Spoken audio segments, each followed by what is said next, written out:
Ontario Association of Fire Educators, I'd like to welcome you to our official launch webinar. Over the past couple of months, it has been great seeing many names and at times faces during our webinars, often many being return customers. Some of you are considered or revered to as the statesperson of public education and fire prevention in your respective departments and by your peers, and others are new and just starting your adventure in public education. Nevertheless, it is great to see you all at our official launch webinar. We have been working hard to put things in place for the association, and we'll catch you up on that in a little bit. First, I'd like to take care of some simple housekeeping rules.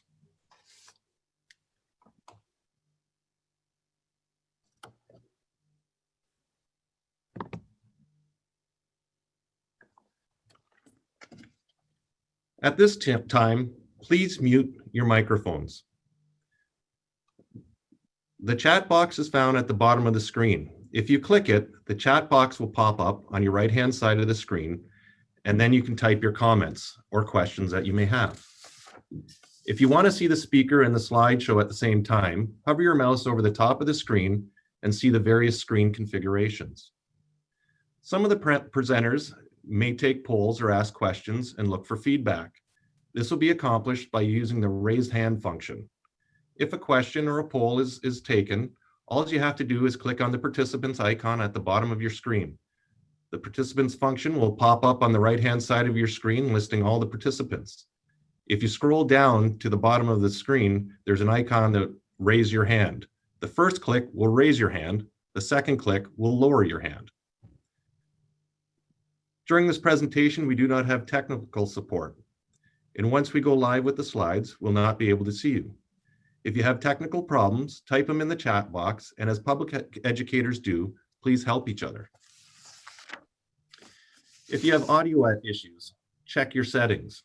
If you're using an earphone or headset, you should be set to headphones. If not, you should be set to computer audio. We'll be running about 90 to 120 minutes. At the conclusion of the training information sessions, we'll have a short question and answer session. Questions can be entered into the chat box function. This session will be recorded and then sent to all participants. In the chat window below, we have placed the link. Please click the link and sign in. We'll be issuing a certificate of attendance for today, and this will allow us to use it to also track who is here.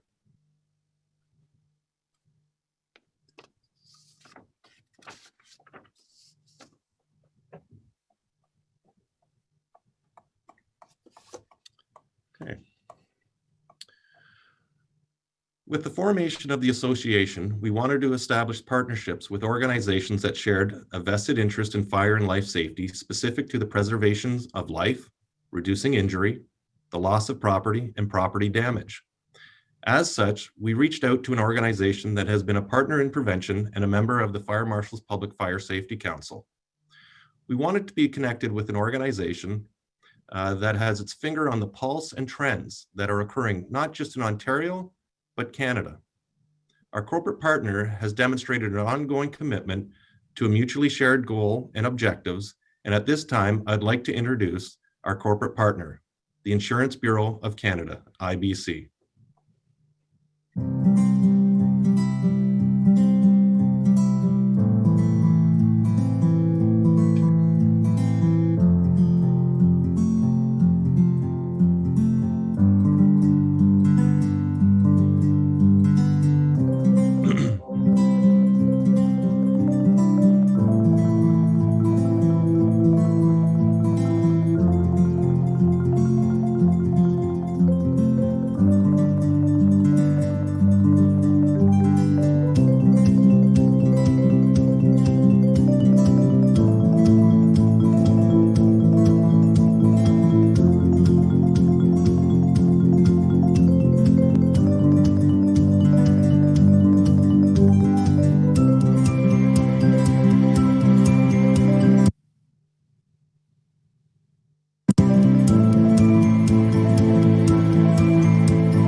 Pete Karagoros will be speaking on behalf of IBC. Pete has 25 years experience in the insurance industry. In November 2009, he joined the Insurance Bureau of Canada as manager of media relations and assumed the role as the manager of consumer and industrial relations for Ontario in 2011, and then as director of consumer industrial relations for Ontario in 2014. Pete has led the IBC Ontario Region's Community Assistance Mobile Pavilion response to recent catastrophes, which include the 2013 ice storm, the Angus and Cloudridge tornadoes. More recently, Pete has assisted in the insurance industry response to Fort McMurray wildfire recovery and the Ottawa tornadoes and flooding. Prior to joining IBC, Pete was with State Farm Insurance and held the position of Public Affairs, Education and Development, Life Insurance, Sales and Claims Department. Welcome, Pete. Good morning, and thanks, Kevin. I'm delighted to be here representing the Insurance Bureau of Canada. Before I get into the formal part of my presentation, introduce the feature in terms of raising your hand. So I'm just going to start off with some audience participation questions, and please raise your hands. First of all, a simple one to start with. Who has an auto insurance policy, a home insurance policy, tenant insurance policy, any insurance policy? Please raise your hand.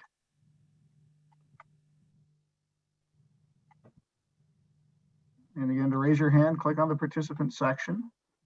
At the bottom is okay. So we've got a few folks who have. Nice. Next question I'd like to ask is, who has read their insurance policy?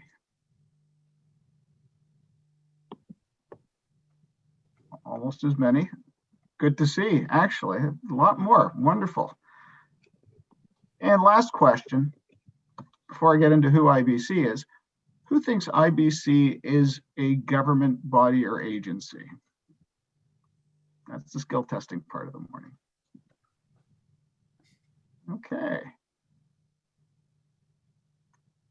Great. Well, let me kick things off, and Kevin, if you could just advance to the next slide. So the Insurance Bureau of Canada is actually a trade association representing Canada's property and casualty insurance companies. As a trade association, we are a not-for-profit that works on behalf of and is funded by the insurance companies. We do not have any regulatory authority, any oversight abilities.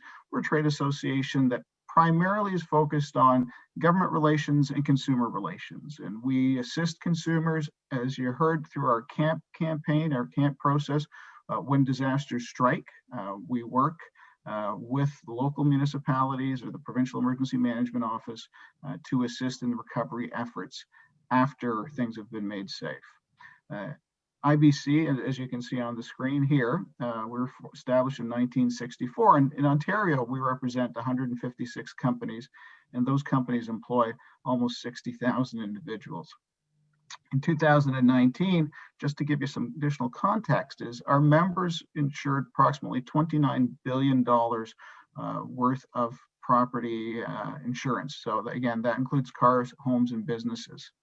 And paid out billions of dollars in claims as well, helping people recover. So while you're all part of the emergency and primary response organizations, IBC members actually consider ourselves to be secondary responders. And after emergency services, fire, police, ambulance, ensure that the immediate life needs are met, if there's property damage, floods, fires, and the like, it's IBC and our member companies that come in and try and help people recover and rebuild from those events. Next slide, please. So before I get into more details, again, just want to, on behalf of IBC as a sponsor, take the opportunity to congratulate the Ontario Association of Fire Educators on your incorporation and standalone not-for-profit entity standing. So I know as a startup, there's a lot of work to go and a lot of opportunities moving forward, and I want to congratulate the organization. And as well, I look forward to working with you. As Kevin mentioned, in a role within the community. I am now a director of the Ontario Fire Marshal's Public Fire Safety Council. I was a member of the council for a few years, and the council, I don't know if this is news or not, but has been reconstituted. We have a new board, and we're starting the process of reactivating and re-energizing the group so that we can support community fire educators with our materials and our campaigns. So I want to thank you and look forward to continuing that relationship as well from that perspective. The work that you all have done, again, in the past and going forward is much appreciated. And it's important to get the message out to homeowners. Just a little bit of a commercial, I guess, to the work that gets done is really, and it's been highlighted this year with the pandemic and people actually spending more time at home. We've seen that the instances of fires in the homes has increased, and obviously people are still cooking and doing other sorts of activities that are raising the risk while multitasking and likely working. And that has resulted in an increase in property fires, as we've seen, and no doubt the fire departments have seen as well. So we look forward to working together and highlight messages of that sort so that we can ensure everyone is safe in their home and in their communities. And IBC and our member companies also embrace the opportunity as sponsors. Again, the work that we all do, educating people, preventing loss of life, property, and their livelihoods is really a natural fit, the work that you all do and what our member companies do. Give you a little bit of background as well, if we can go to the next slide, please, Kevin. So fire insurance really has its roots hundreds of years back. Here's a photo of the Great Toronto Fire in 1904, but in 1666, there was the Great Fire of London, which damaged and destroyed 13,000 houses. In Canada, in a bid to offer affordable insurance against fire, early insurance companies actually were important stakeholders on the ground in combating risk and cost of major fires. In 1904, when the second Great Fire destroyed a large section of downtown Toronto, destroying 104 buildings and over 10 million in cost at that point in time, very substantial, it led to the introduction of new laws and standards and a further expansion of Toronto Fire Services. And so we recognize as insurers as well, you may or may not be aware that in some instances before that time too, and even in London where the industry has strong roots, insurance companies would have their own fire brigades, and there would be actual decals or marks on properties indicating which fire brigade from which insurance company was responsible for that property. We've thankfully come a long way in providing fire services for everyone, but fire still has remained a main risk of loss in the 20th century.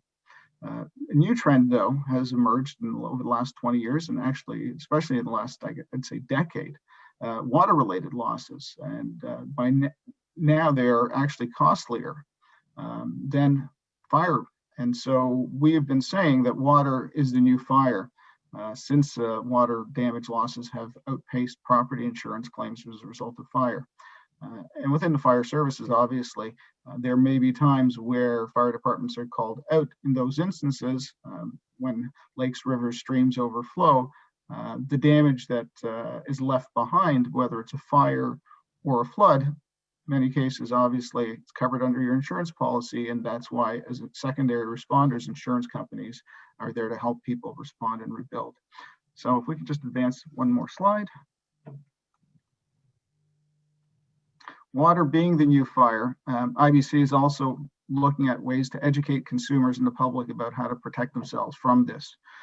We've seen an increase in the number of flood events, and actually data shows that since 2011, catastrophic losses from large-scale events have in Ontario averaged $525 million every year. In 2018, it was over 1.5 billion, mainly a result of flood events, but we also saw large-scale wind events, tornadoes, and the like. These totals, unfortunately, don't represent uninsured losses, which impact and put a drain on government programs such as the disaster assistance programs. So our goal also on behalf of our members is to educate and highlight homeowners, property owners, on the importance of having insurance so that they can recover. In some instances, before the Calgary floods a few years back, property insurance didn't typically offer coverage for overland flooding, but the demand has increased, and that has now changed. So we're trying to educate consumers about that. If we can go to the next slide, please, Kevin. And ways that we are highlighting, we are working with organizations. It's an all hands on deck approach to educating consumers, whether it's fire on residential fires or property losses as a result of water. We're also working with government to work on resilience efforts and installing things such as more fire hydrants in neighborhoods, also work on underground infrastructure and sewers. These are all things that are helping us address perils and the risks that communities face. And the approach to residential fires is similar to our whole of society approach that we're looking at for flooding, is that everyone has a role to play. And so we see ourselves at IBC and our industry as partners, working with governments and organizations such as yours to spread those messages and to help improve safety for everyone. So not only does our advocacy work focus on policies and education to better protect Canadians from flooding events and fires, we also participate with groups like the Canadian Standards Association and the Electrical Safety Authority, even, to ensure communities are designed and built to broader standards, stronger standards, to consider not just fire, but also climate and impact of climate. Next slide, please. So just highlighting again, that fire remains a risk to life and property. And while a lot of IBC's focus these days, as I said, is on flood mitigation and adaptation efforts, we always continue to promote the risks on fires and how to protect our homes and properties. On this slide, you'll see some of the materials that we offer. And we have a very active social media presence. We also have a large number of brochures and print materials that can be downloaded from our website. So we want you to also remember us as a bit of a resource in terms of directing people and supporting your efforts to sharing that message. IBC has been a proud supporter of Emergency Preparedness Week, Fire Prevention Week, and Carbon Monoxide Awareness Week, as you know, we're in the midst of right now. Again, just to highlight, at IBC, we're a member of the Fire Marshal's Public Fire Safety Council, and we've also partnered with Hawkins Janak Foundation for CO education. So the space that you occupy is a natural fit for us, and that's why we are delighted to support OAFE as you move forward. Just in closing, if we can get to the next slide, you can direct any questions that you may encounter as you're dealing with community groups about insurance to our Consumer Information Center. It's a free service. Individuals can call us, and the phone number is on the screen, or they can email us. And we're more than happy to respond. We also obviously are willing to present to community groups, ideally when the COVID situation has resolved itself and we can all sort of go back to seeing people face to face. Happy to do that as well as now virtually in the environment that we find ourselves in. So closing, last slide, just want to wrap up and finally, again, congratulate OAFE on the work that you do, on new association, and the importance of educating Ontarians about fire risks. And closing again, we're very proud to partner with you, sharing the same goals and visions to educate and protect our communities. Look forward to working together, and hope you have a very, very successful day today and a great future. Thank you. Thank you, Pete, for taking time out to introduce us and the viewership to our corporate sponsor and sharing a little bit about IBC. The OAFE looks forward to working with you for the many years to come, and thank you again for your support for our organization, but also your participation in the Fire Marshal's Public Fire Safety Council.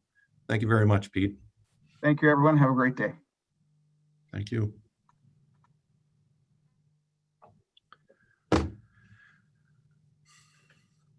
So the keynote presentation of the OAFE official launch will be a training session on virtual training options for fire and life safety educators.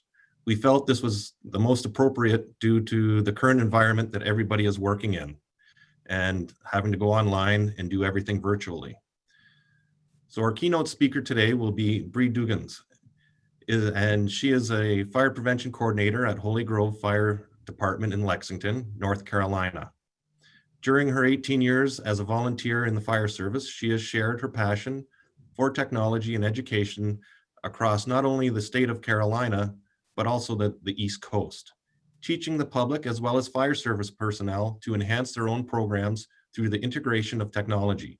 Most recently, she has started Mrs. D's Virtual PD, which is a virtual professional development training program that combines live training sessions and on-demand training opportunities for public school personnel and fire service personnel.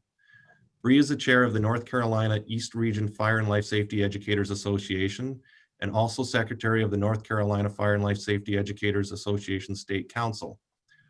Her day job is a media coordinator for Oak Grove High School in Davison County, North Carolina, and she is also the past president of the North Carolina School Library Association.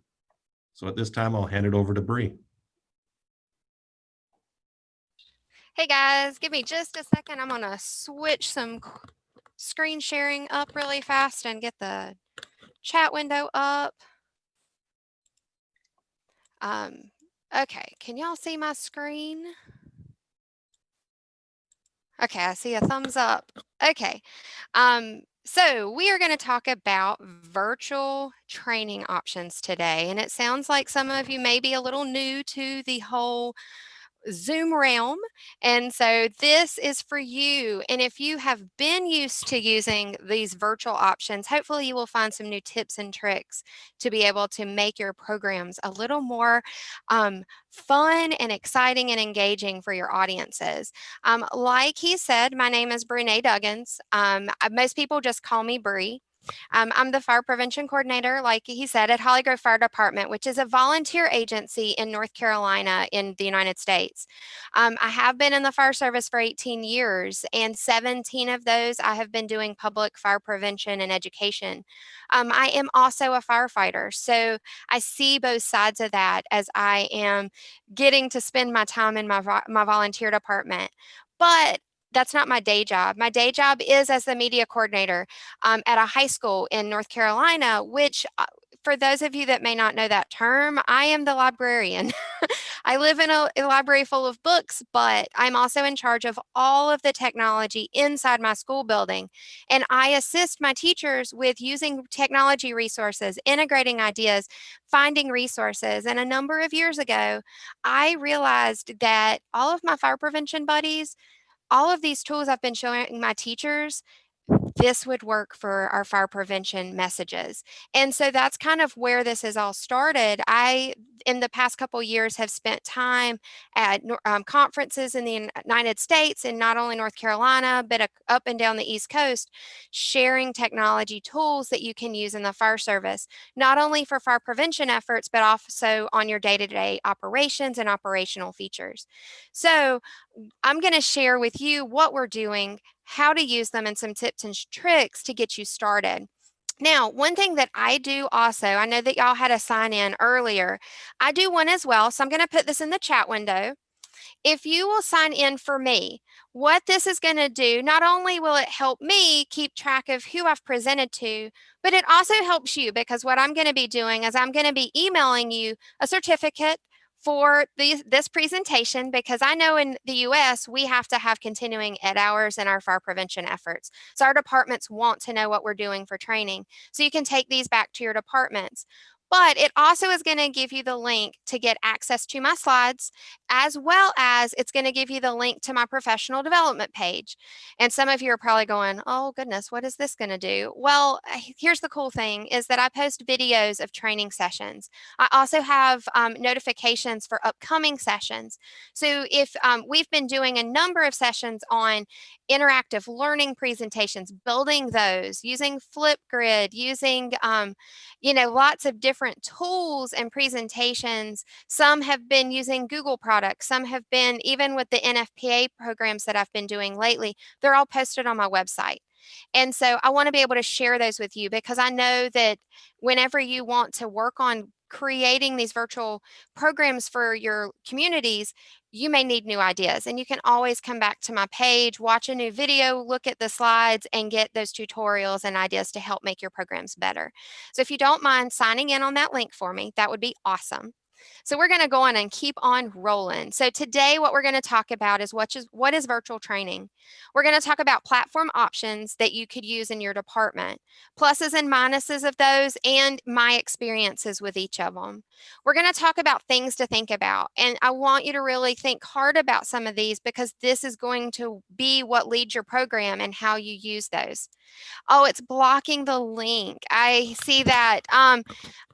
Write it down and try it on your cell phone, because it will work on your cell phone as well. This is a Google form. So if you type in that link on your cell phone, you should still be able to get to it. If it's still blocked, let me know, and you're going to have my email as well. So I will help make sure that we get everybody signed in. We're going to talk also about some topic ideas. I'm going to share some ideas that we have done and agencies around us have done using these virtual training. And down here, it is blowing up. It is amazing what is happening. And then we're going to talk about evaluation. Yes, we still need it. And one of the really big pluses of presenting virtually is the amounts of data that we can gather while we're doing our presentations. Sometimes it's even more than what we've been doing face to face. We're gathering data constantly. For example, just what you just did, signing in on a virtual sign-in sheet, that is data. That gets me numbers, that gets me participation. And so I'm going to talk to you a little bit about that as well. So right off the bat, we're going to talk about what is virtual training. So in our virtual world, what it is we are completing a program, a presentation completely in a virtual environment. That could be something that's recorded. It could be something like this that's live. It could be on a YouTube channel. It could be a Facebook Live. It could be a lot of different things, but we are not seeing someone face to face. Down here in the US, we are still pretty locked down at times. My department, I'm not allowed to go into a location to do presentations, and I can't have people come to my department. And so it's kind of sad, because we just had Fire Prevention Week and we just wrapped up Fire Prevention Month, and everything that I had to do virtually. So it's a different environment. It's going to either be synchronous or asynchronous. Synchronous means that you are all in at the same time doing the presentation. So just like we are right now, this is synchronous. You have a set time, everybody logs in. The other is asynchronous. And the plus of this one is that people can go and participate in that training at their own time. So they can go in at their convenience and access the program, watch the videos, do an activity, but it doesn't have to be done at the same time. So there's pluses and minuses to both being synchronous and asynchronous. So you have to decide what you would like to do. Now, virtual learning can take lots of different forms. You could be videos posted to a YouTube channel, and there are a number of agencies that are doing that. YouTube Live, you could be doing YouTube Live. If you're doing YouTube Live from a mobile device, your YouTube channel has to have 100 subscribers in order to do that. So that's one of those things. If your agency has YouTube and you have a YouTube channel, you may want to do that. You can interact with people through that. Facebook Live, I see a lot of people doing Facebook Live. Email links, it could be email newsletters that you send out, and you have links to these programs. And if you're doing asynchronous, where people can go anytime they want, then you have a link to it where they may access a page that has a video or a link to an activity right after it. Links through your newsletters. And there are a lot of people that do newsletters that are on web pages. I use a program called S'more, which is a website, which is a digital newsletter site. And so there's all kinds of things you can do like that as well. And then even posting videos and activities on your own websites. So it could look very different in a lot of different forms. Something else I don't have on this particular screen is also depending on, like, there are learning management systems like Google Classroom, Blackboard, Schoology, Seesaw, Canvas.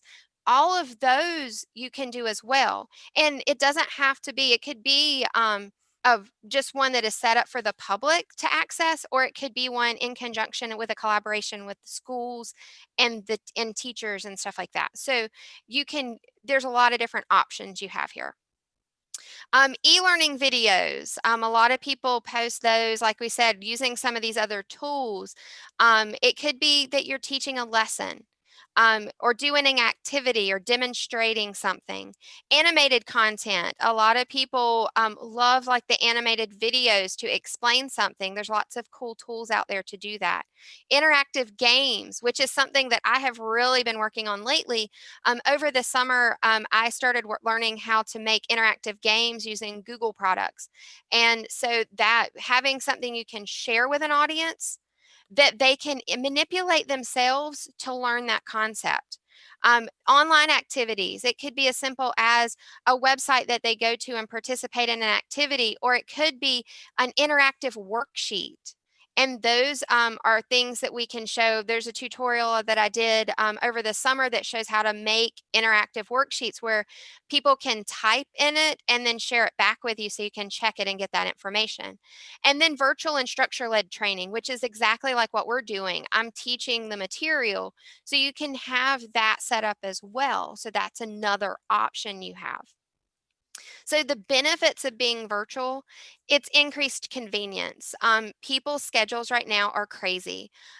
You have people, even students that are their schedule at home, they're having to share devices or having to work. So they can attend these virtual trainings at their convenience.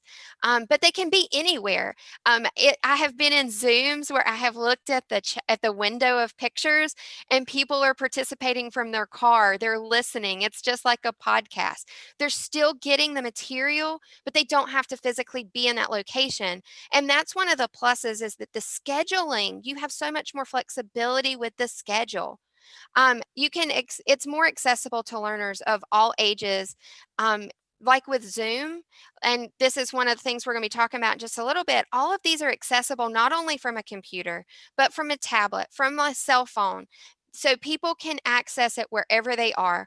I have had people that have attended sessions and they've been at the beach, and I was very jealous. But they were still in the meeting and they were learning the material. The schedule flexibility, I will be honest, this has been huge for educators because, especially like Fire Prevention Week, I have been limited on how many programs I could do because of my schedule. Well, with virtual learning, we can have multiple sessions going on at the same time. We don't have to have our limits of size. I may say I can only have 30 people in a class about fire extinguishers, but if I do it in a virtual environment, I may be able to have 60, 80, even 100 in a session at the same time, especially if it's just an informational session. It's easy to track and measure valuable data points. And that is one thing that I really like about virtual is I am finding that there are things that I am using to gather data that I used to use in a face-to-face environment, but not in the same capacity. And when we get to go back to our regular face-to-face world, I'm going to be implementing these same things.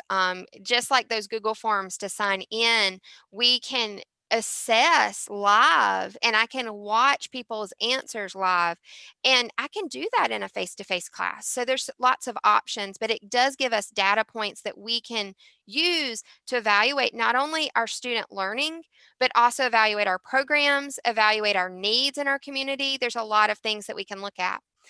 It helps us with knowledge retention between that face-to-face environments. you know, we may be doing a face-to-face and then have a virtual component and then see people face-to-face again. And so we can use this virtual environment. One thing that I am very lucky to be able to do in the state of North Carolina is I'm a hybrid instructor for fire programs or fire certifications. And so I actually teach a course like the Fire and Life Safety Educator certification. It's based on the 1035 standard with NFPA.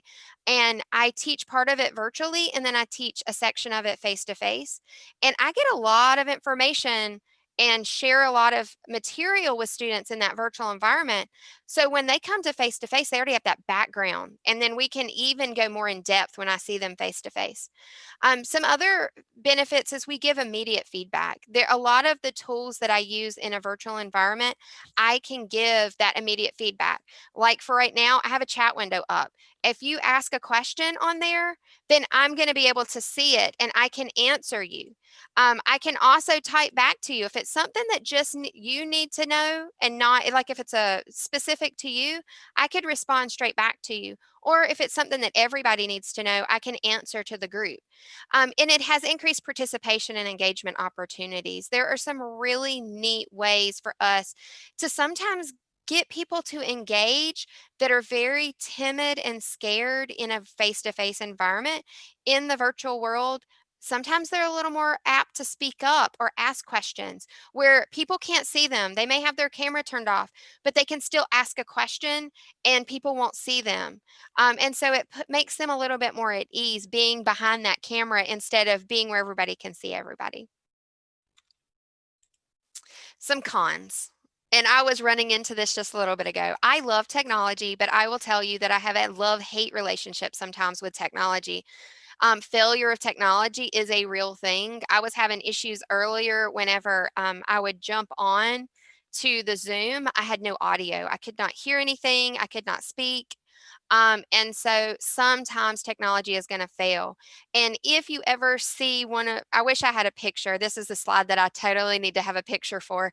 I back up everything. I did the Spotlight on Education with NFPA last week, and I literally I work off multiple monitors when I present. I will tell you that is something that if you're doing a virtual instruction live, that will totally change your world.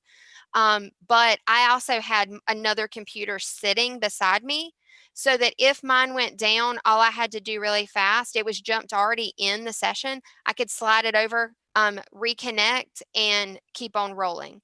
I keep everything. I usually back up and have multiple options because technology may fail. It's like a face-to-face environment.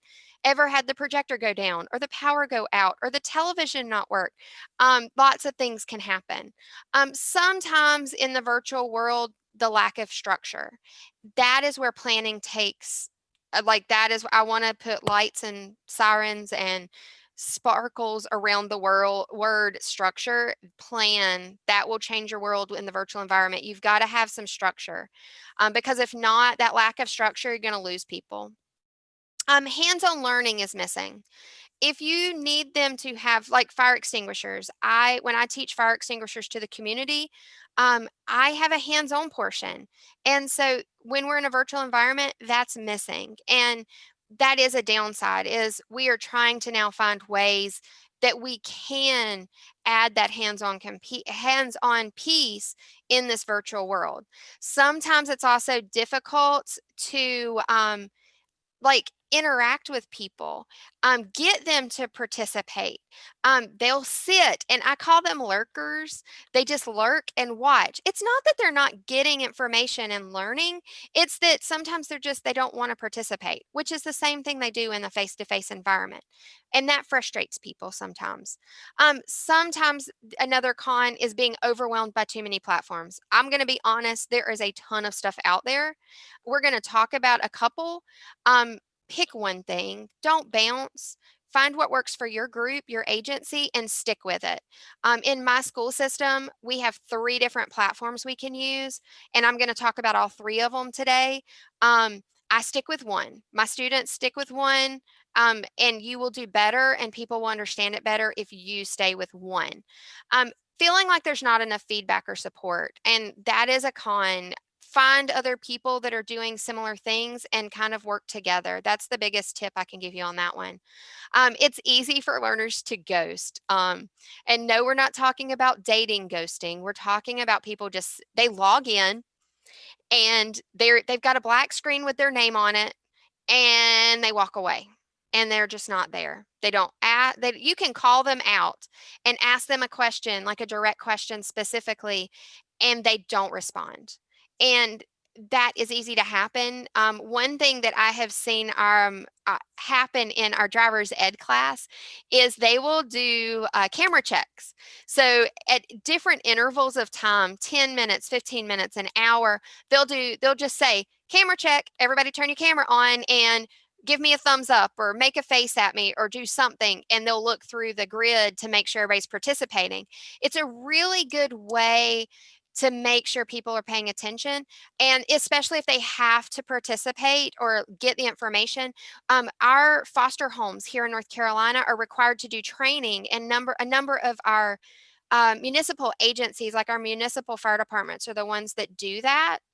And they do the checks and checkoffs for those homes. And so they're required to be in these virtual trainings because we can't do it face to face. And so they were wondering, well, how do we do this to make sure they're watching or paying attention? And so a couple of them are starting those camera checks. People don't have to show their background. So many of these programs, you can have a virtual background behind you, or all you have to do is, hey guys, I need you to raise your hand if you don't want to turn your camera on. And so then that way we know, okay, they're paying attention. Well, at this point, such and such and such and such were not. So then they don't get credit for that particular camera check. And then it does take planning time. I will say on the front end, it does take a little bit more planning than in a face-to-face environment. Once you get it done though, you've got it built and you know what to expect. Like for example, with this session, I've done this session a couple times, like on the virtual environments and virtual options. You know, teaching this one and talking about it with a group is a little bit easier each time because it's just like any other program we do. Once you've got it built, you know. Now, every group is a little bit different, but that is the planning time. You get better at it over time and you get more at ease. I'll be very honest. I was very nervous with the whole virtual learning whenever I first started it, but man, I actually am enjoying this. Some realities. And I will tell you that the very first thing is one of my biggest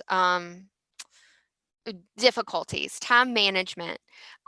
You're going to have to manage your own time. That is a huge thing because it it does take a different amount of time.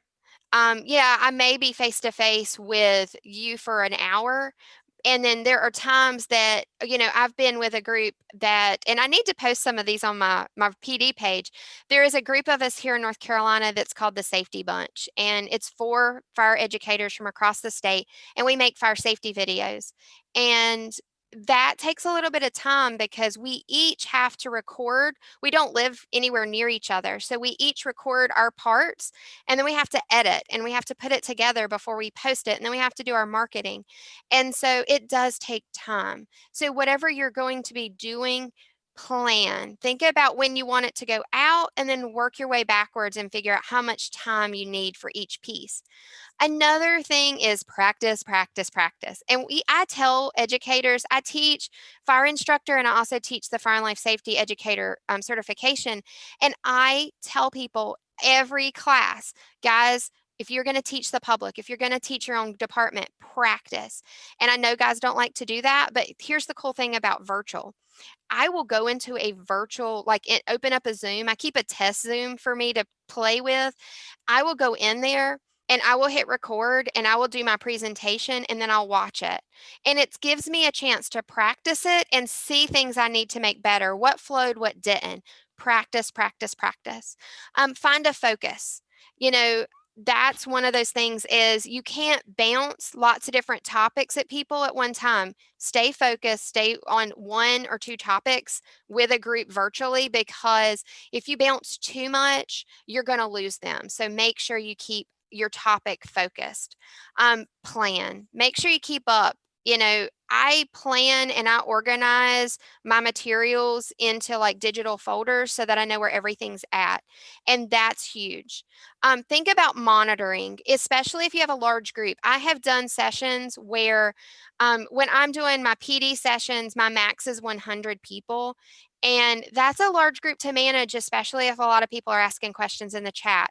So have someone help you monitor those questions. Like when we were doing the Spotlight on Education last week, I had over 300 people in that session at the same time. So I had 2 people from NFPA that were actually monitoring that chat to be able to field questions for me so that I didn't have to keep watching the chat. It was easier. And so it's like having somebody moderate. So you can have someone helping you with that. And that is a fantastic way to run a virtual training, is pair up with somebody. And then plan for the unexpected. If it can go, it's like Murphy's Law. If it could go wrong, it is going to go wrong. And that happens in our lives every day. So plan for the unexpected. That's why I usually present and have a spare computer sitting beside me. I may sometimes, if I have to do it off of one monitor, I have my phone logged in to a Zoom and I can see the chat from my cell phone. I have a backup plan. Have your presentation. It's just like anything else we teach when we go out to teach the public. Have a backup plan. We've got to have that. Be able to do it with when something goes down. So we're going to jump into the platform options for your training, and we're going to talk about a couple different ones. I'm going to give you my experiences with them and what I like and dislike about them. And then you pick what works for you. What works for me may not be what works for you. And so you want to find what works best for you. So there's a number of live platform options. There's Zoom, Google Meet, GoToMeeting, free conference call, and then there's some paid options as well. So we're going to talk about a variety of those. The very first one we're going to talk about is exactly what we're in right now. We're in Zoom. There is free Zooms. So there is, and that's what I use. I actually use a free version of Zoom.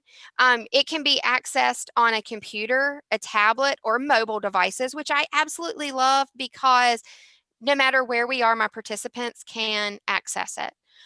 You can have up to 100 participants in a free Zoom, and the free one is limited to 40-minute sessions. Now, in this realm that we're in right now, my Zooms are unlimited because I'm an educator, like a public school educator.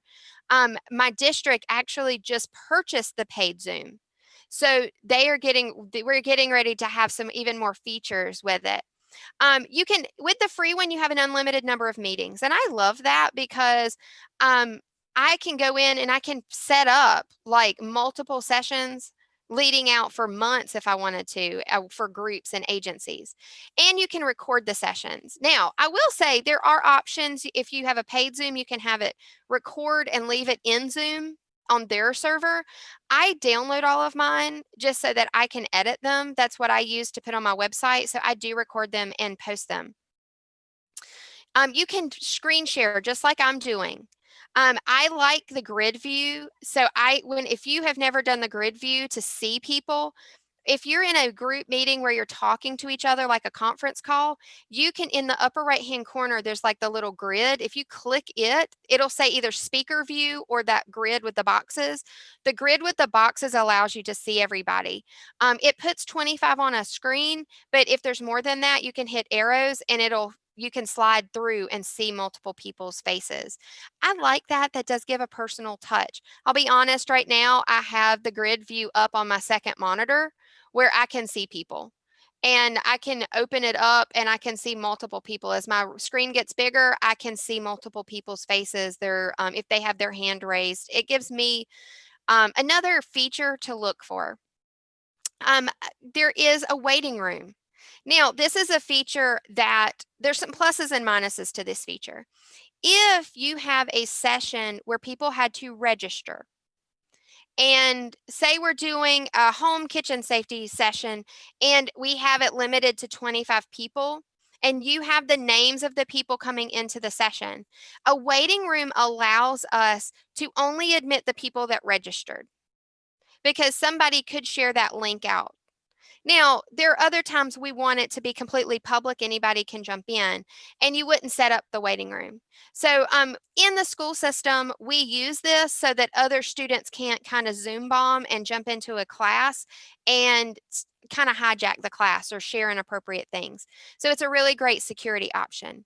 Another feature is the breakout rooms. If you have a group that you want to collaborate and work together on a topic, especially a lesson, this works great if you're doing something with school age groups, young adults, and you want them to all talk about different concepts and then bring it back to the group. You can set up breakout rooms. And so they jump out. What you do is you force them into those breakout rooms, and then they can talk. And when you close the breakout rooms, it brings everybody back together into the big room like we're in. So it's really great for that. You also have that chat feature. So you can ask questions. One of the questions, for example, right now is, what do I use to edit Zoom recordings? It depends on which computer I'm on. If I'm on my Mac, I use iMovie. On my PC, I use open source. I use a lot of open source software, which is shareware, which is free. I use OpenShot Video Editor, which is what I'll put it in the chat window. OpenShot is a great free editor. I actually had to do our graduation video this year or this last year because we had to do graduation virtually, and I edited our entire graduation using this software. And so another thing you can use that I talk about in one of my programs is I use Canva for short video editing, but OpenShot is my go-to typically, and then iMovie on the other. Someone else mentioned Final Cut Pro. I love Final Cut Pro. I just don't have the funding to purchase it. So I use free a lot of times because my agency's budget for fire prevention is pretty small, and I max it out with like one event. I spend the entire budget for one event at my department. And then, like they mentioned earlier, you can raise your hand, which is also another cool feature. One that I don't have on here, and I didn't see it at the bottom of y'all's, there's also a Q&A feature in a lot of Zoom calls, and that allows you outside of the chat to ask a question. And then I, as the presenter, can see those questions, and I can either answer it individually to that person, I can answer it live, and I can say, as soon as I have resolved it, it disappears off my question list.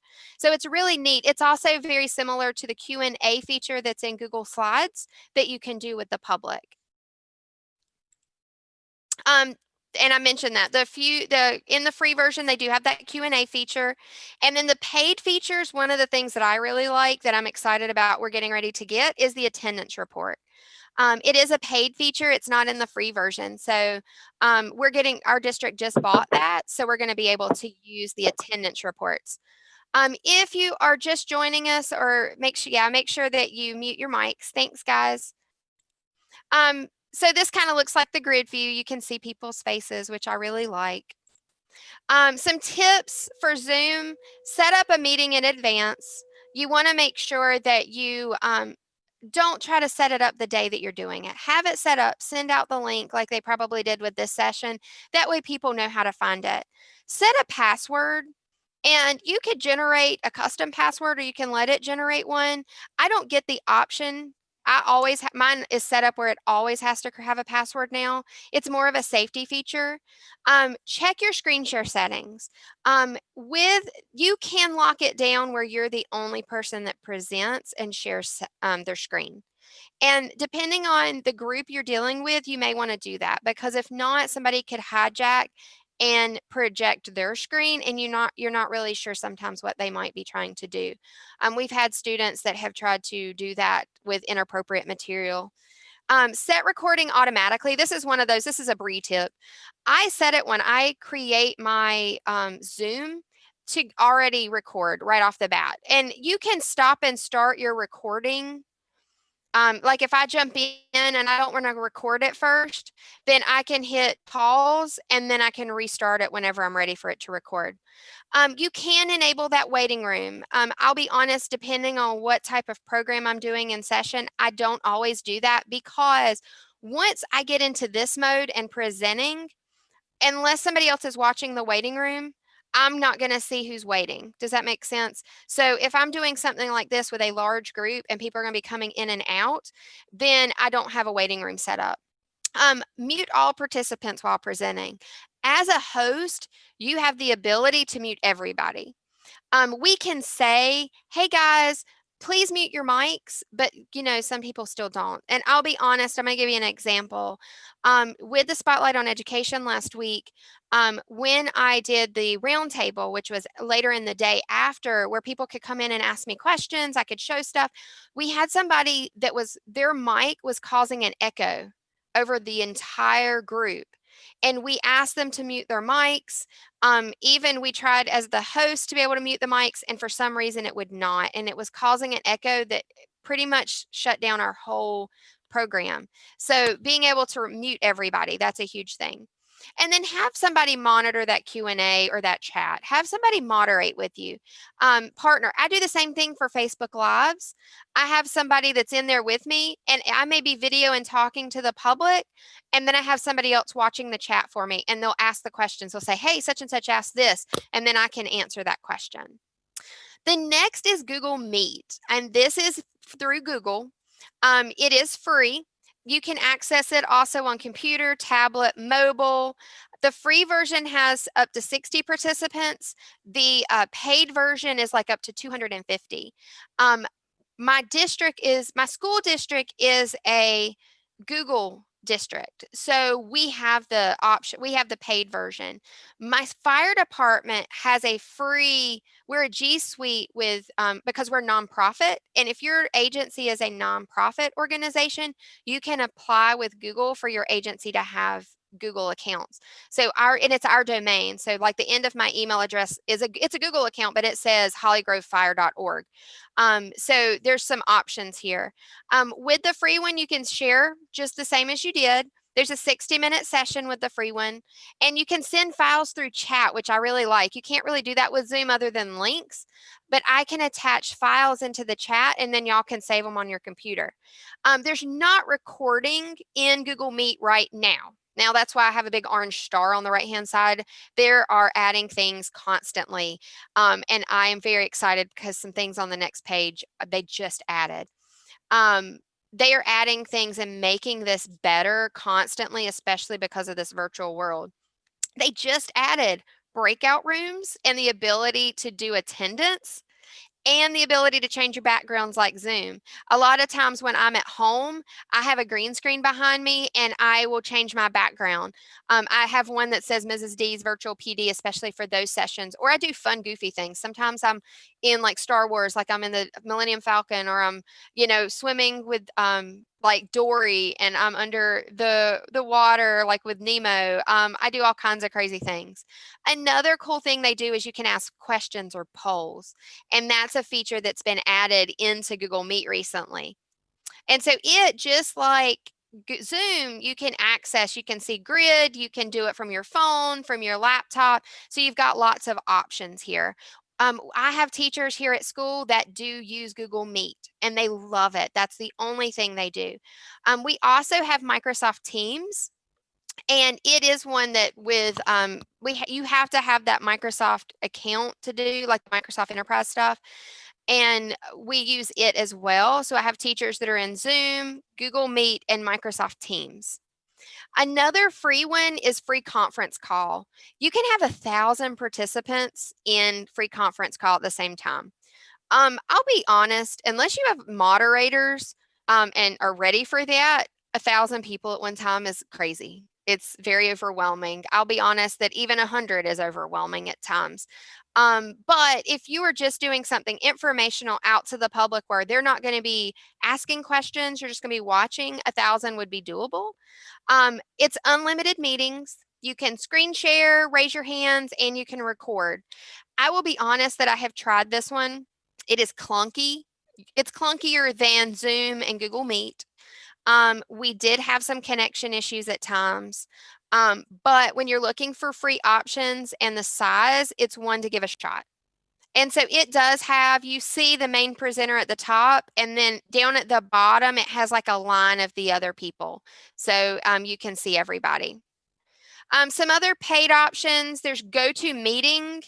WebEx, Join.me. I've been in meetings with agencies that have accounts with those, and they work very well. Microsoft Teams, like I said, we have Microsoft Teams here. We have Microsoft 365 with our students and our teachers. So we have teachers that love it. It does have the breakout room feature as well. So there are pluses and minuses depending on your agency. And my biggest tip for you for these, go try them out, find out what works best for you and what you understand how to use. And there are loads more out there. There's totally lots of options. When you're doing recorded sessions, sometimes we don't want to be live, but we want to be able to record stuff that we're going to be posting. There are a couple that I've used in the past. I use Loom constantly now. Loom is a Chrome extension. It's a Google Chrome extension, and there's also a desktop version.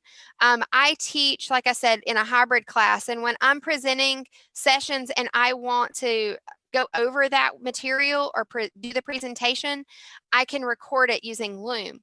Now, if you want your audience to see you, a cool plus of Loom is you have the ability to put a picture, your video on the screen.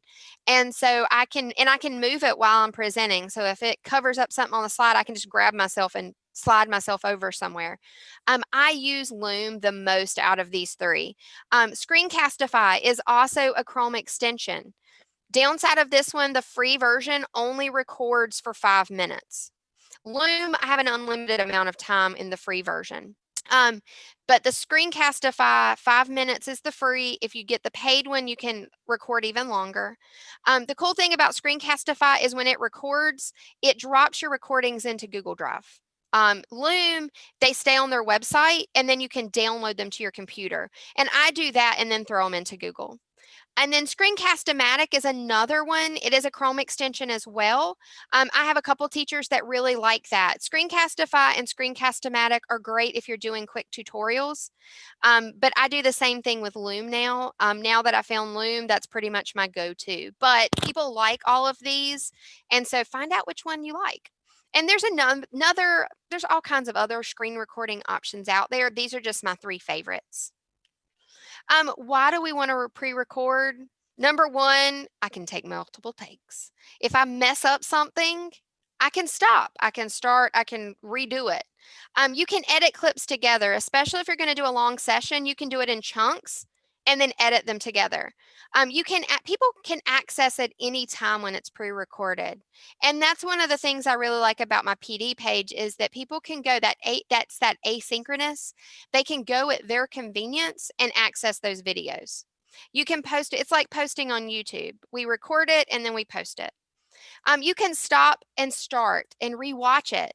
If you're teaching a skill or showing somebody how to do something, then you can stop and start it. If you're teaching a concept to little kids, then they can stop and rewind and rewatch it so they can watch that section again. It's a great way to engage and have them talk. You can say, hey, do you want to watch that again? Rewind it and then watch from this section. And these pre-recorded sessions are great to share on social media and in your digital newsletters. Guys, these don't have to be long. That's what I really like is just a really quick tip. If you've been on the NFPA website on like the Fire Prevention Week website or even sparky.org, the NFPA kids videos, like the I Spy Cooking Safety is less than 5 minutes. It's like 3 minutes and something. I love it. It's short. It gets the message across. Same thing for us. I love Fire Tip Tuesdays. You can give a really quick 2 to 3 minute message and that's it. And just pre-record it and then post it. So some things that you should think about before you jump full force into this. If you're going to do registration, are you going to have open registration or limited seating? What does your platform support? You know, we talked about the free version of Zoom having 100 as the max. Then at that point, you may have to do a limited seating of 100. Or is it just going to be open and just anybody that wants to come in comes in? Larger groups are harder to manage, and I will be very honest about that. When I started doing these virtual PDs in the spring, I started with like 9, 10 people in my own department or my own school. And that was manageable. Everybody could talk to me. It was so easy. Now when I do a session, I'm lucky that I hit, like, I mean, it's very easy for me to hit a max of 100 people really quickly. It is a lot harder. I can't see everybody as easily. And then sometimes the chat moves so fast. I need an extra person. So think about that, the size. Limited seating, if you're going to do limited seating, offer multiple sessions, especially if you're going to do it live. So for example, if we're going to do something on, we're getting ready to do like cooking, it's almost Thanksgiving here, so people are going to start doing like cooking safety again, but we're going to be talking about like turkey fryers and all that. And you may want to have a session that's at like noon on such and such day, like on Wednesday, and then one that's at night for the people that work during the day, and then maybe another one on a Saturday to hit families that couldn't be at because their kids had events. So offer multiple sessions. So you may have a limit of 25 people, but you may have 3 sessions. So really you're seeing 75. That works really well. And then how are they going to register? Does your agency have a website that has those forms built into their website? Or I use Google Forms. So it's whatever works. Some people use SurveyMonkey and things like that. So how are they going to register so that you can get the information on how to access that Zoom or call or whatever, or even sending the link to the video? I have some departments that I've worked with that they do their videos and they put them on a website password protected. So when that session is, then they send out the link with the password for that time slot. So you don't have to necessarily do them live. What kind of time frame you're going to do? 15 to 30 minutes has a sweet spot. That is people's times, like their attention span. I know we're kind of doing like an hour, but longer sessions are okay if the audience is prepared for that. And then break the material up in longer sections. Have it in sections. Think about the topic. Are you giving too much information? Is this group just needing the basics? And then you do another session later that's a little more in depth. Passive versus active. Passive means that it's little interaction. Think like a workshop, like we're doing. This is a workshop session. I'm giving you information. There's not as much interaction for you to see. The active programs, there's lots of interaction. It takes more timing and prep, but there's lots of tools where I can interact with you. You sitting in your homes or sitting at work can answer questions and give me feedback live that will send us in a particular avenue for the program. And I have programs that I talk about. There's an interactive presentation that I do that shows and demos how that works live. And so it's really neat, especially when you need that engagement and that data. Live versus recorded, and we've talked about that a couple times. Live, you're going to have real-time questions. You're going to have to plan for the unexpected, plan for flexibility, and what if people miss it? If it's something they need to be in or they're supposed to be at a set time, what happens if they miss it? Is there a way for them to watch a recording or go into another session? If it's recorded, people can access at any time. They can still be set up to be interactive, and the plus is they can stop and start. You can still have interactive components even with a recorded session. And so that's one of the things that I really like. Now, I can't change my program based on based on that interaction, but you can still have people give you that data and that information. When you're managing live sessions, these are some things that I've mentioned before. Have a co-presenter. It takes some of the pressure off of you. You can bounce back and forth between people, or you could have somebody that's monitoring the chat and you present, or vice versa. But having co-presenters is not a bad thing. Responding to questions. Think about how you're going to respond to them. Do you want them to put them in the chat? Do you want them to put in a Q&A? Do you want them to raise their hand so then you can ask? Do you want them to have it at the end of a session? What do you want to do? Managing the waiting room. How are you going to bring in that? Hold on just a second. Oh, I'm looking for something. I had something pop up for a second. In the thing has the names. Okay. Sorry, we've got multiple things going on right this second here.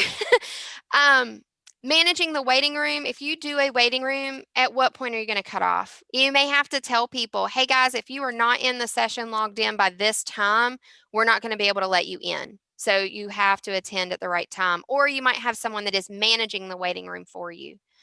So it just kind of depends. Zoom bombing, as much as I hate to say that sometimes that it happens, it does. People jumping in and saying something, unmuting and saying something inappropriate, or typing something inappropriate into the chat, or sharing their screen. That's why you want to prepare for it. And that's why, giving people expectations right off the bat, talking to them about what to expect.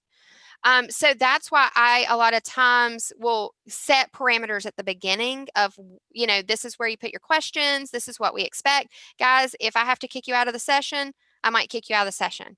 And most of these Google Meet, Google, like Zoom, Teams, all that, you have the ability to kick people out and block them. When you're organizing your session, think about all of your stuff. Materials, sign-in, certificates, slides, handouts, flyers.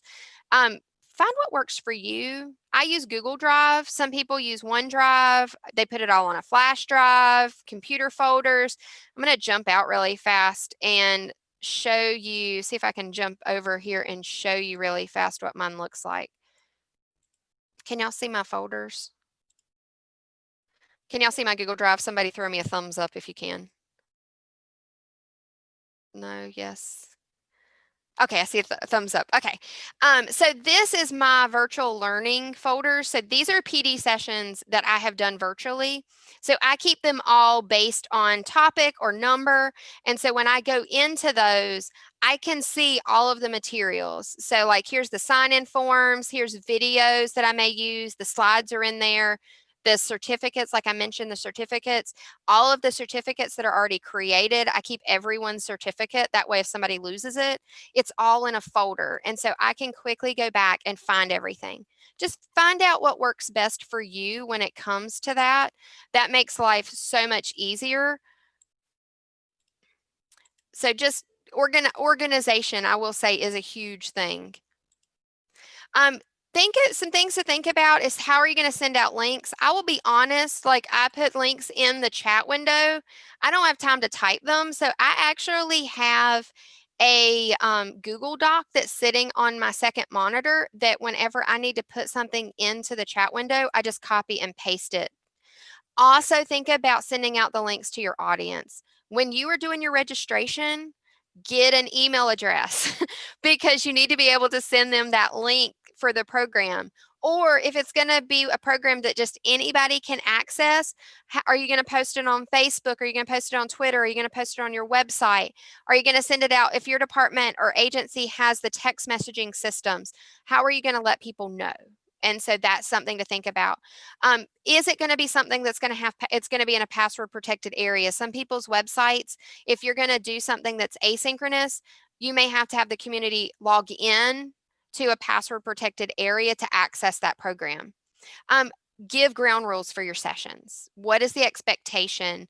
How people are going to ask questions. How does that raising hand work? Just like y'all did at the beginning of your program. If you are going to go live, think about how you want people to ask questions. Like I say, just throw it in the chat. That's easiest. And in just a few minutes, I'm going to have an open session where you can unmute and ask questions. And then talk about video conferencing etiquette. This is new to a lot of people and they don't know. That's the thing, is they just don't know. People are getting frustrated about things happening in their sessions, but the audience just they're not familiar with this. So I use this a lot of times. It's video conferencing etiquette. I tell people, mute yourself when you're not speaking, avoid distractions, join from a place where you can focus, not with your kids running around. And I know some families have to do that to participate. But, if it's something they've got to interact with us and they're getting credit for, sometimes we need them to do it where they can focus. And I remind them, if your camera is on, remember, everybody can see you. So be aware of your location and pay attention to what you're wearing. There have been all kinds of bloopers that people have posted online for things gone wrong. just remember what's behind you. What can people see? Like for example, I have the screen closed, like the blinds closed behind me, because if I open them, I'm washed out. You can't see me at all. So be aware of that. I always laugh, think about what you're wearing. And sometimes people think about what they're wearing from like the waist up because it's going to be on camera. Sometimes when we were virtual learning in the spring and we were stuck at home working, I wore what was called a clothing mullet. Not sure if y'all have ever heard that term, but it means that I look like professional on the top and I was comfy on the bottom. I was literally in pajama pants and slippers, and I had like a nice top on because that's what people saw on camera. But be aware what people can see. That's the huge thing. Be respectful to all participants. And that is where, we talk about it, especially when we're doing a community group. Everybody has an opinion, and their opinion may not be the same as yours. So be respectful to everybody's opinion. Don't be on your phone. I shouldn't see people like sitting there like texting and on their phone while they're in the session. It drives me nuts. Now, I do say as a presenter, my cell phone is up and where it's facing me, because I have had people in my sessions that have my number or my email, and they will email me messages to let me know something's not working right. Like, hey, Bree, your sound's gone, or your video just disappeared. They'll let me know things that way. So I do have my phone sitting, but I'm not sitting there on my phone. And then when you are presenting or talking or somebody's asking a question, ask them to speak loudly and clearly.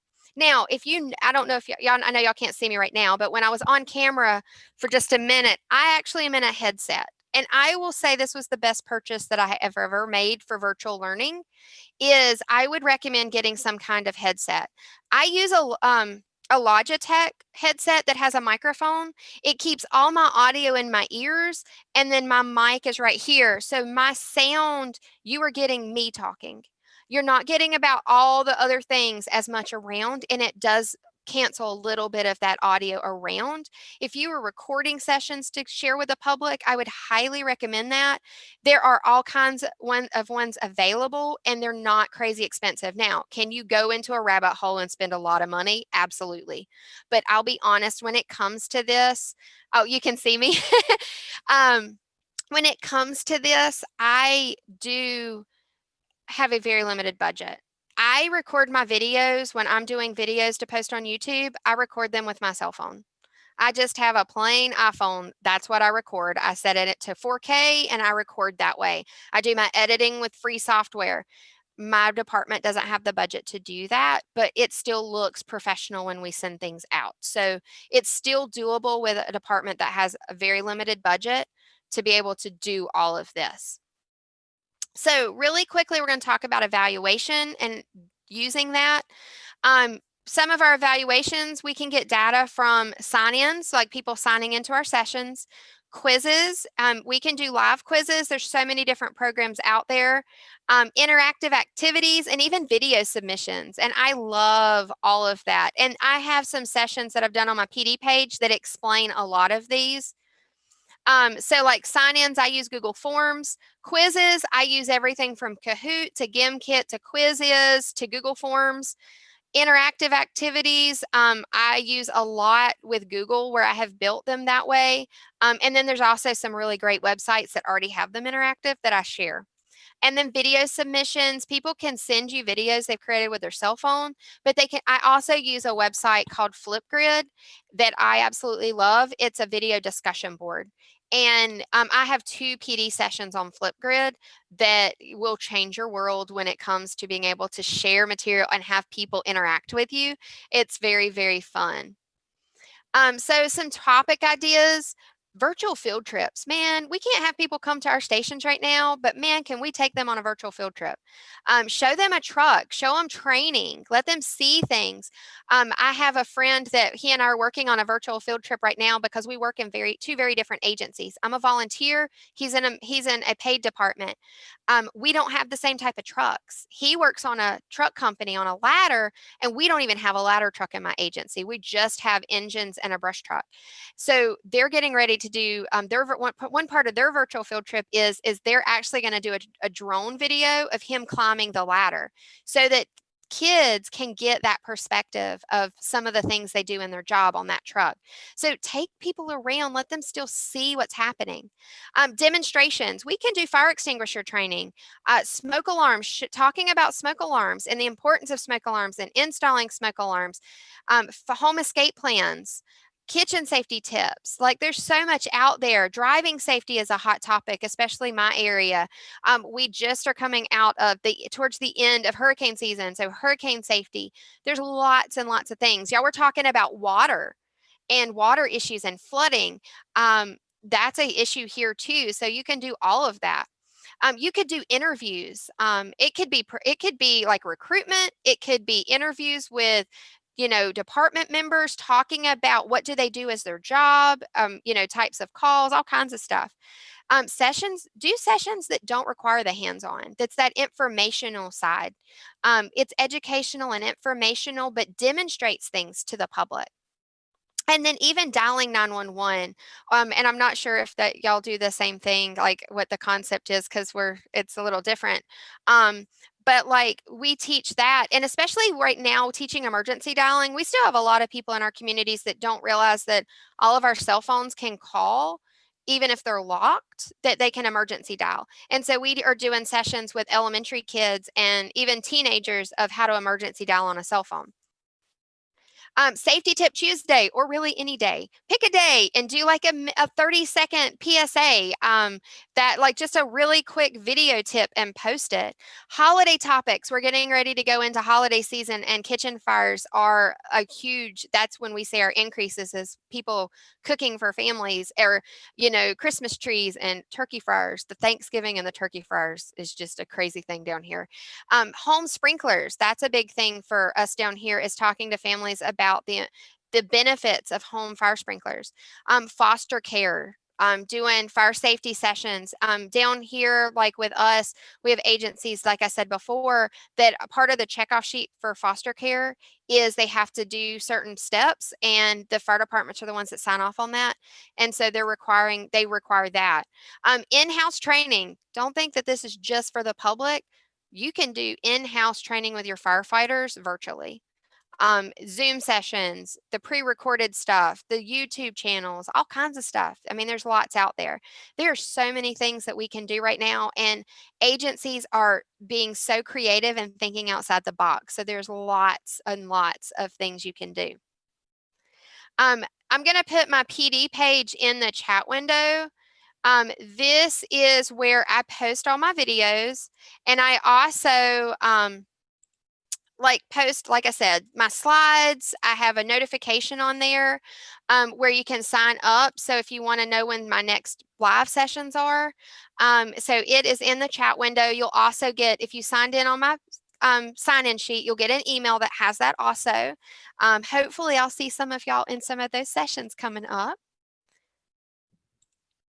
If you did not sign in at the beginning, I'm going to put this back in the chat window.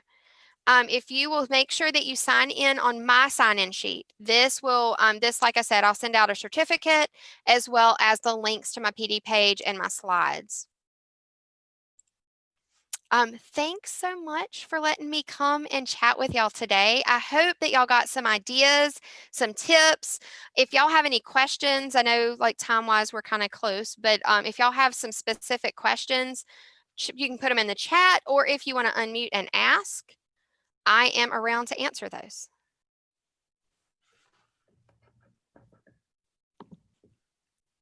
And my email is also on here. You are more than welcome anytime if that you have a question. I'm gonna put it in the chat window also.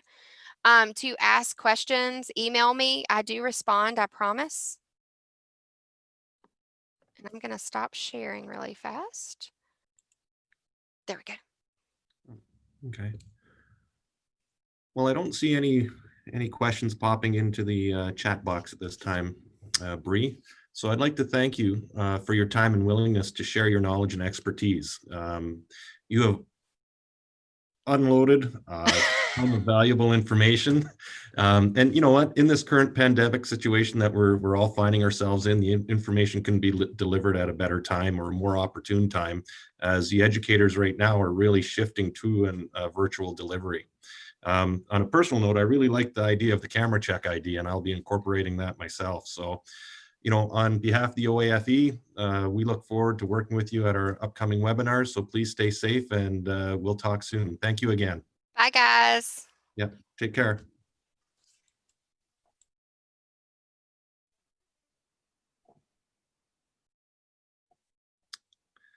Okay. I think we're just getting set up for our next presenter.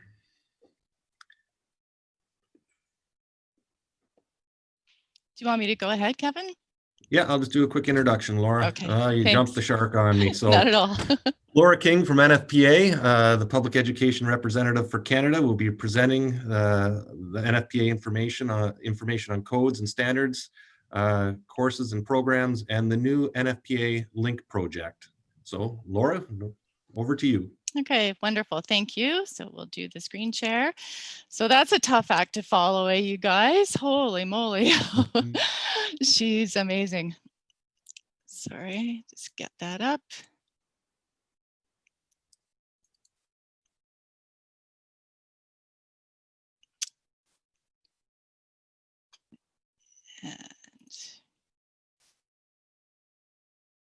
Okay, Kevin, can I just get a heads up, thumbs up that you can see that?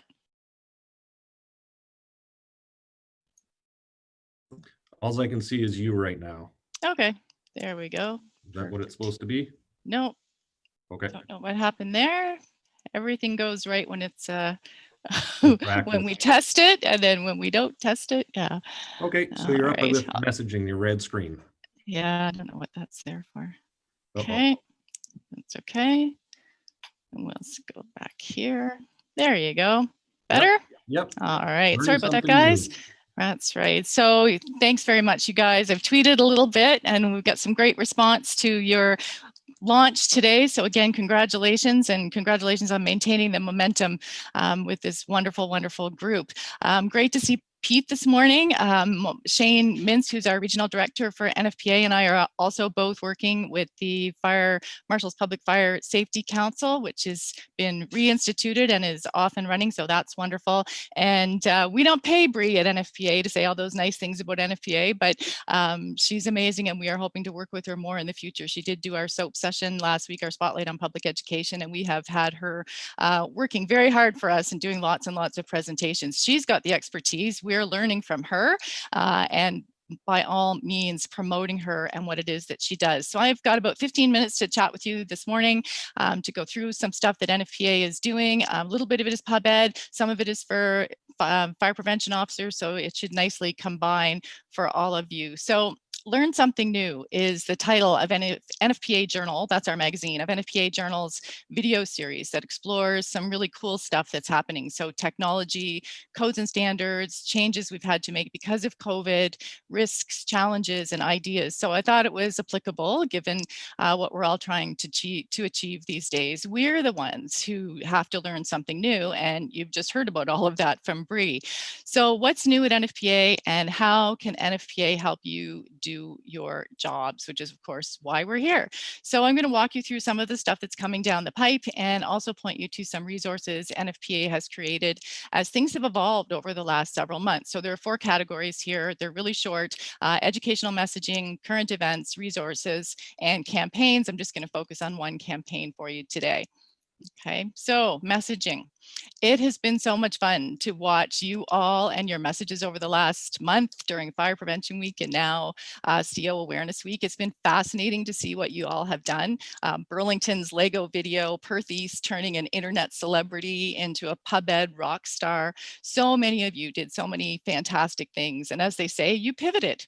You went way outside your comfort zones, and we all learned a ton about technology and target audiences. So reaching target audiences, as you know, because you're all doing your community risk assessments and your community risk reduction plans or your master fire plans, that's even more challenging now that everyone is using social media. You think it's easier, but it's actually more challenging because where do we go to get them? And of course, because we have no face-to-face opportunity. So we have to work harder and try different things. And again, that's why we had Breen speak with you today. But more importantly, we have to know and understand our core messages and where they come from. And then we have to customize those messages for our audiences, just as Burlington and Perth East did with the Lego and the brittle bark. So for the most part, we're doing that really well. But consider for a minute daylight savings messages that you may have seen on the weekend. And I know Bree said a couple of things drive her nuts. This one drives me nuts. So it's really easy to find old messaging on the internet like this, and almost impossible to scrub those old resources from cyberspace. So it's important to make sure that the messages that we're using are current and accurate. So these ones are still out there, and although they're factually accurate, they're not up to date. They don't address 10-year sealed alarms, hardwired alarms, and they don't encourage testing or checking expiry dates. So actually, I had posted something on my personal page on the weekend about checking the expiry dates on your hardwired and 10-year sealed alarms. And my cousin in Nova Scotia, whose two brothers are a deputy fire chief and a lieutenant, didn't realize that you're supposed to check the expiry dates on hardwired alarms. So she did, and then immediately went out and bought new ones, although she didn't tell me how expired they were. So people don't know. So that's the messaging that we want to make sure we're getting out when we have this great opportunity. So, you know, clocks go back, what an opportunity, but we want to make sure we're using the right messaging. I'm not saying you guys didn't. This is just kind of one of those universal things. So I saw versions of this message everywhere, all over social media: change your clocks, change your batteries, which is fine, but it's just not fulsome. So we need to be creative. We need to use the skills that Bree is teaching and design our own messages for our target audience. And Bree has a program about using Canva, which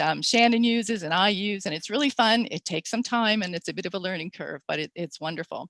So this post came out last week and then again on Saturday, and it's accurate and short and sweet. And ideally we would have put it out a little sooner, but you can see how easy it is just to use simple language, simple graphics, and put out a message that resonates and works. And you know, some of it is in the text, right? Your pardon me, your point, sorry, I didn't want to do that yet. Your point is in the text, and that gives you more opportunity to share your messages.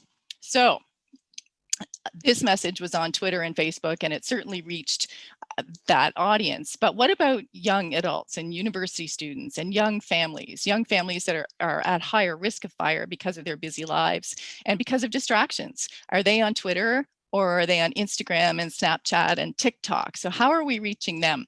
Listen for a minute to Darren Rizzi in Vaughan, and if someone can give me a heads up that the sound is on in just a moment, that would be helpful too. 1 minute to change the battery in a smoke alarm. It's good to know, because when we get older, we're going to have a house one day. We're going to have to change the batteries in our fire alarms, and it could pretty much save our lives from like a gas leak or a fire. And not only are they hoping to save their own lives, but these students from Tommy Douglas Secondary School are hoping that video PSAs that they created will also help save other lives. My message for these videos is to remind people to change the batteries in their smoke alarms. That way they can always work and function properly. It's a partnership initiated by Vaughan Fire Services, working with the high school students to come up with videos that spread the word to make sure that there are working batteries in your detectors, but with a more modern message than the traditional change the batteries when you change back to daylight savings time. For that, this message doesn't resonate with this group. If you think about it, they have cell phones, they have computers, their clocks change automatically. And so they're able to create a different type of message, a message that resonates with this age group. And it's far more creative than something that we can put together. The opportunity gave the students not only a real life job experience, but also the chance to put their own modern creative spin on an important message. Get the message across, but also make it entertaining to watch, because it's still a form of media and it should be more entertaining than just something you just watch every day. It should be more eye-catching. The hope is that that creativity will be far-reaching and have an effect on some frustrating statistics. And what we find is 50% of the homes are non-compliant, meaning that they have more than one smoke alarm that is not working properly or effectively. Hopefully these PSAs will help change that. I absolutely hope so. Because ultimately the goal is to save lives. As long as the word is like out there and the message is sent, then people will start to understand that how important this is. Well, these videos will be released by Von Fire over the next few days. To take a look at the full videos, you can go to our website, citynews.ca/extras. In Vaughan, Audra. City News. Okay, just checking on the audio again. Is my audio back, Kevin? Or somebody thumbs up? You're good, Laura. Thank you very much.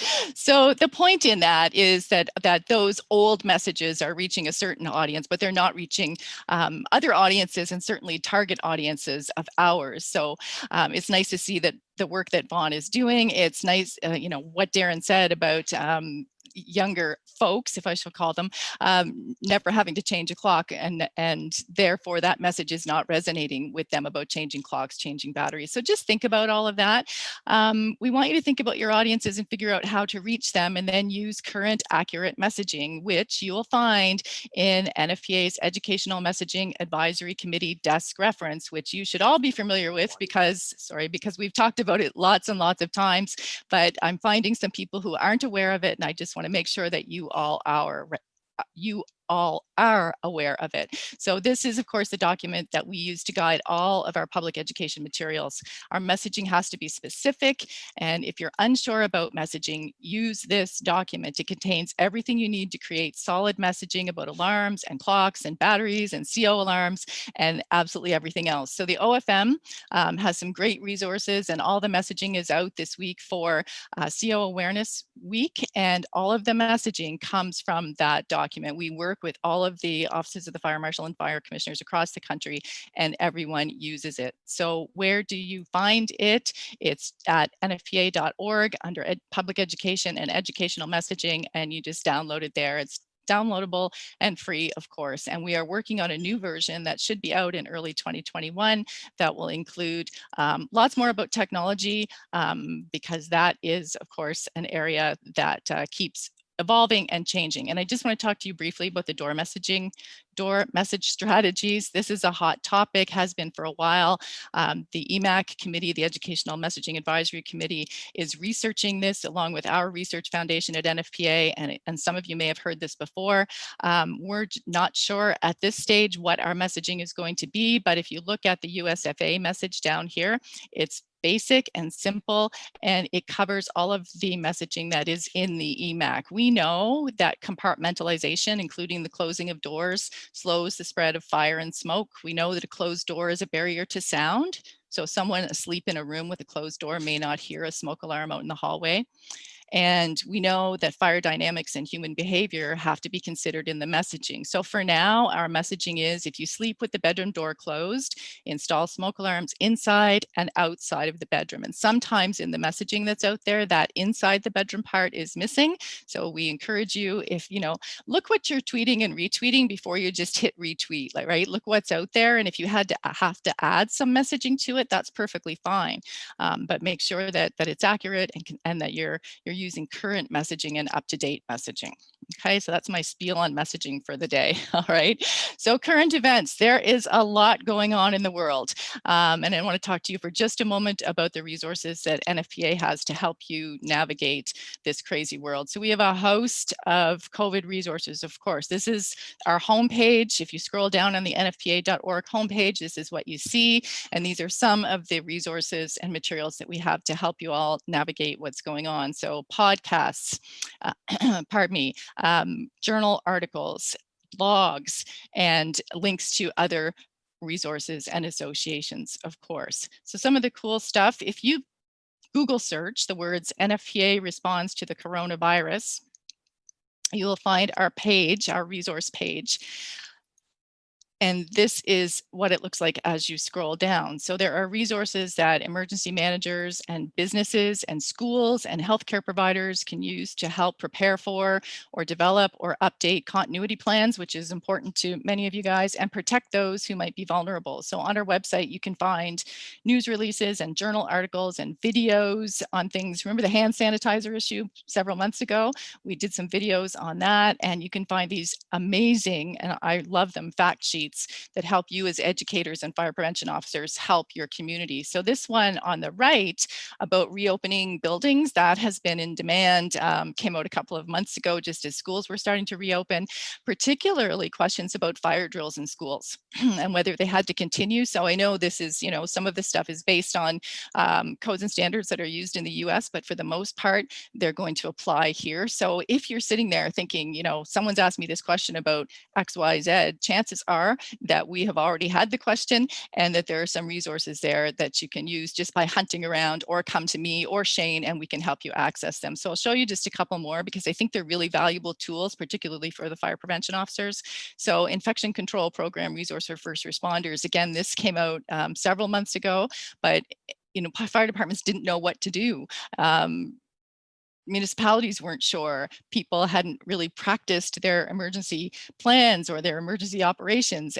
So this was a great resource and some good guidance. And then outdoor heater safety. So we're all talking about this, and you probably all know that you can't buy an outdoor heater in Ontario or the rest of Canada to save your soul, because they're all sold. But we also know that this week in Toronto, or last week it may very well have been, they extended the patio season through the end of the winter. So this is an issue.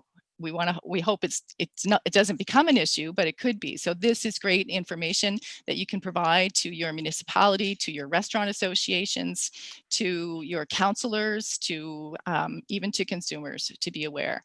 So really good stuff. I'm going to put all the links in a Word document and ask Shannon to send them out. Our links are really long, so they're really hard to put on a slide, and they always break up halfway, so it's hard to click on them. So I've got that document built, and I'll make sure that goes out to everyone, because I think this stuff is great, and I think we've reacted really well to the situation. So a couple more things that you can use, and news you can use. So to keep up with all this technology and the emerging trends, if you bookmark NFPA Journals Learn Something New YouTube channel, which is what this is, we have great videos that respond to consumer needs. So you can just grab them and use them on your own websites, your fire department websites, or your corporate communications, your municipal websites. And there's lots of deep learning there about crowd monitoring, and could the explosion in Beirut have happened in the US? How do homes burn down in wildfires? We've got lots of COVID trucks. And then a couple of weeks ago, the guys had enough of this deep stuff and did a piece on why fire trucks are red. It's entertaining. And if you don't know why fire trucks are red, go ahead and have a look over your lunch break. So lots of great stuff there. And what I really like is the NFPA podcast. So if you look here, you can see some of the topics. If you're a runner, if you're a walker, if you're a hiker, if you just want to escape the world for a little while, grab your headphones. There is tons of great information here. They're not, well, some of them are longer than others, but we bring in the experts and the technical folks, and great conversations about things that are affecting you guys in your departments now. Okay. And our NFPA journal. So if you don't get a copy of the magazine, you can see it all online. It's dense. There is a lot of writing in the journal, a lot of great stories, and we have looked at wonderful issues that, again, affect you guys, and from which you can learn about how to manage during this nutty experience that we're all living through. Okay, so again, just great resources. And here again are some other ones that we have created of late. So fire extinguishers and use of fire extinguishers became a really big issue during Fire Prevention Week, when we were talking about grease fires and how to stop a grease fire. And we were asked lots of times and challenged actually quite a bit, because NFPA's messaging is to, if there's a small grease fire in a pan, to smother it with the lid, turn off the burner. And the preference is not to use, we don't encourage people to use a fire extinguisher, simply because so many people aren't trained to do so. And we know that for those people, using an extinguisher, if they're not trained to do so, is apt to cause burns or spread the fire. So that's our messaging. Your messaging might be different, but that's our messaging. And here is the tip sheet that was created because we had so many requests for it. There are others out there too on other websites that are equally as good, but that's a resource that you can use and share, and it's nice and easy to print and to download. Okay, again, I'll provide the link for you. And speaking of link, so I'm telling you this, I'm going to tell you a little bit about NFPA Link because you've probably seen it on social media if you follow NFPA on Facebook or Twitter or Instagram. So this is our new thing. On September 22nd, we launched Link. It's a new digital reference platform with up-to-date codes and related information. So it's essentially going to replace the systems that are there now. It will make it easier for you to navigate codes and standards. It is subscription-based, but in order to see the codes and standards now, other than using the free access, which makes it difficult to navigate, you need to be a subscriber, and most of your departments probably are already.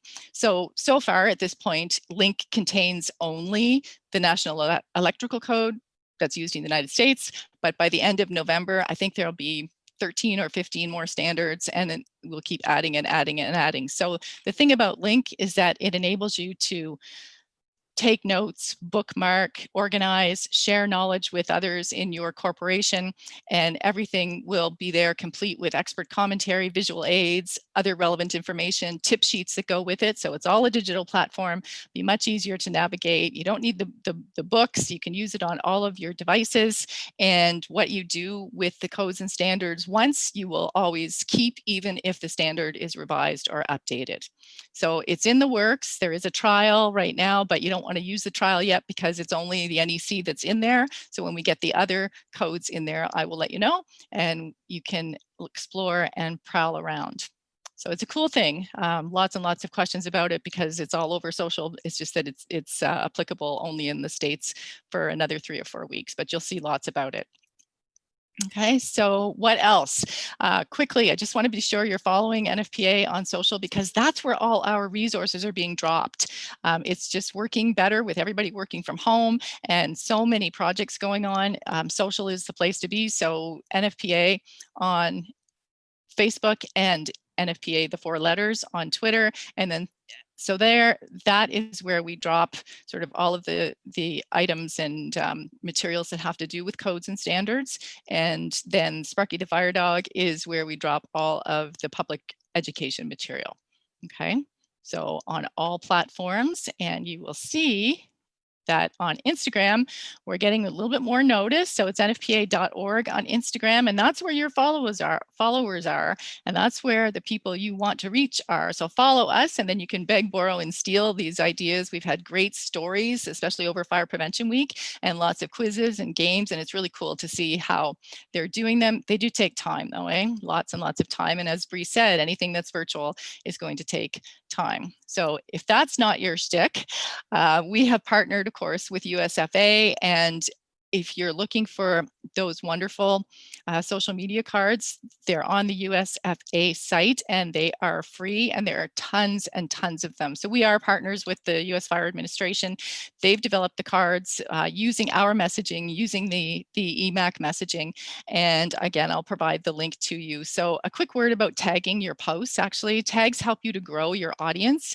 So if you're posting, rather than your corporate communications people, tag your mayor, tag your MP, tag local celebrities, reach out to them and let them know you're going to tag them, and then ask them to retweet or share your posts. And that's what helps you grow your audiences. The audiences are their constituents and the people you want to reach. So it's great when we all like each other's posts, which we do so often, but we are not your audience, right? So you want to try to work to grow that audience, and that's just a way to do it. But anyway, these social media cards are fantastic, and they're on every topic you could think of. Some of them have the NFPA logo on them as well, some don't, and that's just fine. It doesn't matter to us. We just want you to use the messaging and to know where to access those free resources. So lastly, just a word about a campaign that is near and dear to my heart. I know that many of you are from urban departments, but for those that are in rural areas or in the wildland urban interface, NFPA and its partners offer $500 stipends for activities that help to raise awareness for wildfire prevention and for homeowners and neighborhoods to protect their homes from wildfire. So the application period is open. You can go to the FireSmart Canada's social media platforms or mine, because I'm of course sharing it all.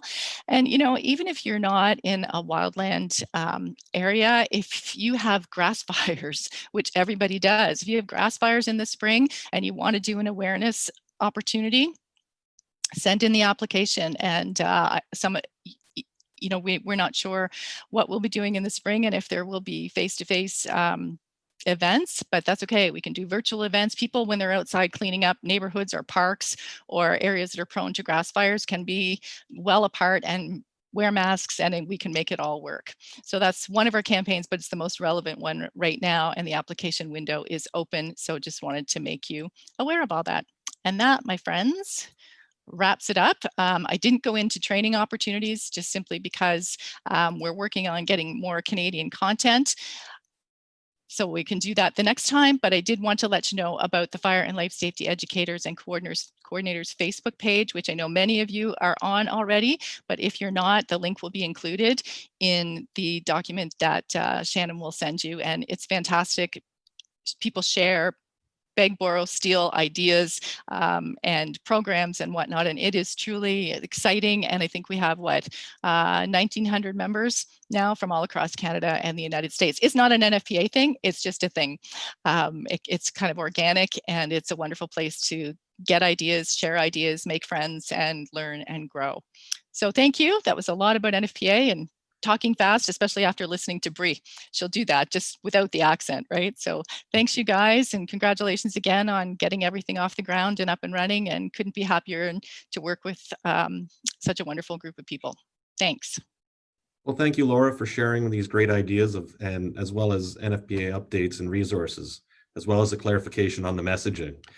These messages are something that everybody will be, and resources will be something that everybody will be able to take advantage of. So thank you again for your commitment and your work towards, the Canadianization and support to the Ontario Association of Fire Educators.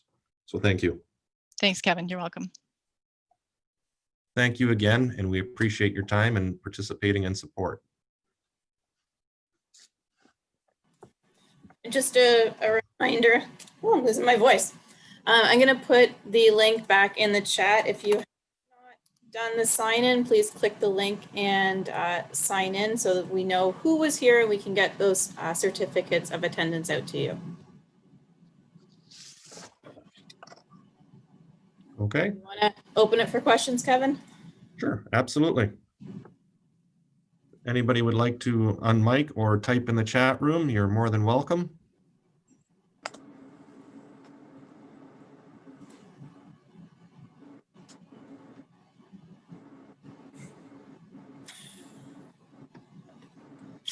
I had a bunch. Uh-oh. Oh, hey, Fritz, how you doing? Not too bad. How you doing, Kev? Good, bud. Good. Don't hit me up too hard, okay? Oh, I won't.